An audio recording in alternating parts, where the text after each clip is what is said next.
Welcome to Foreign Affairs Focus On. I'm Jonathan Tepperman, Foreign Affairs Managing Editor. I'm very pleased to have with me today Dmytry Alperevich, an independent cybersecurity expert recently at McAfee. Welcome, Dmytry. Thank you. In 15, 20 words or less, how would you describe the current state of America's cyber defenses? Disastrous. One word. Defenses are failing across the board. We have nation-state actors that are penetrating private sector and public sector organizations. We have cyber criminals that are able to successfully exfiltrate millions of dollars from our banking institutions and consumers. So defenses are quite bad. Where is the primary threat today?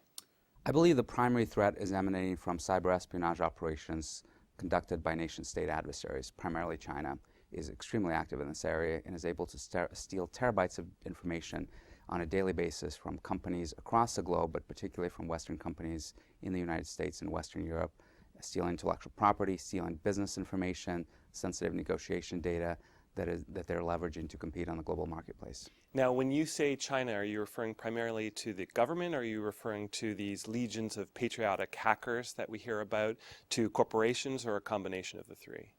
Well, we don't quite yet know whether it's all part of a grand master plan by the Chinese government to engage in cyber espionage to build up their knowledge economy, or if these are individual companies or individuals doing these for patriotic or economic benefits.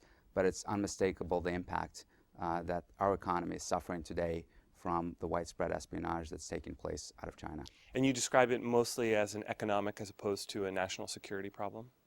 I believe it is an economic problem that is becoming a national security problem.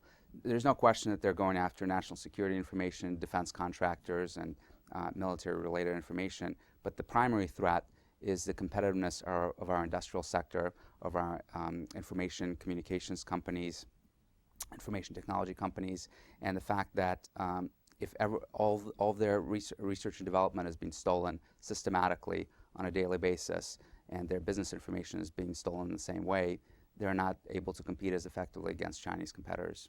So if it's America's private sector that's being primarily targeted, should the response come primarily from the private sector as opposed to government?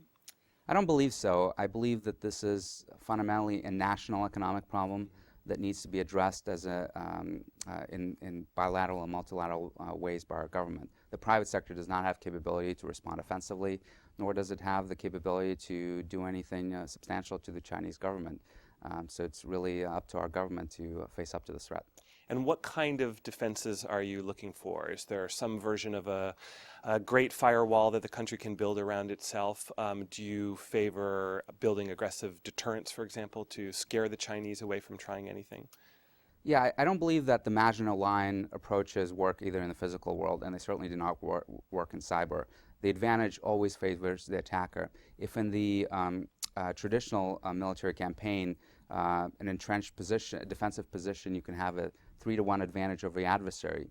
In cyberspace, it's the reverse, and it's 1,000-to-1 advantage to the adversary as opposed to the defender. So I believe we need to find the right approaches to raise the costs of this activity for both the Chinese and other nation-state actors that may want to engage in this. So that means building an offensive capability again, in the corporate or the government sector in the U.S.? I believe it means dealing diplomatically with the Chinese at the highest levels of our government, raising the costs of doing business, perhaps through trade sanctions, perhaps through raising this issue in WTO, building coalitions, particularly in the region. It's not just the United States that's being impacted by this threat, it's governments across the globe, particularly in the South China Sea area. So it's in our interest to raise awareness of this threat to them and try to approach this issue in a coalition fashion. What do you think of this recent doctrinal shift where the United States has announced that it will now see cyber attacks as effective acts of war? I think it makes sense in the sense that you're looking at the impact of the attack regardless of how it's been perpetrated. So if your electric grid goes down because of a bombing campaign or because of a virtual attack, the impact is the same. So the response should be appropriate to the impact of the attack. Do you anticipate this will have any positive effect on the country's adversaries? That is, people will be scared off by this declaration? Well, I think that we already have significant deterrence against destructive attacks. So I do not see nation-state actors willing to engage in strategically destructive attacks against our nation, even though we're very vulnerable, certainly in our critical infrastructure.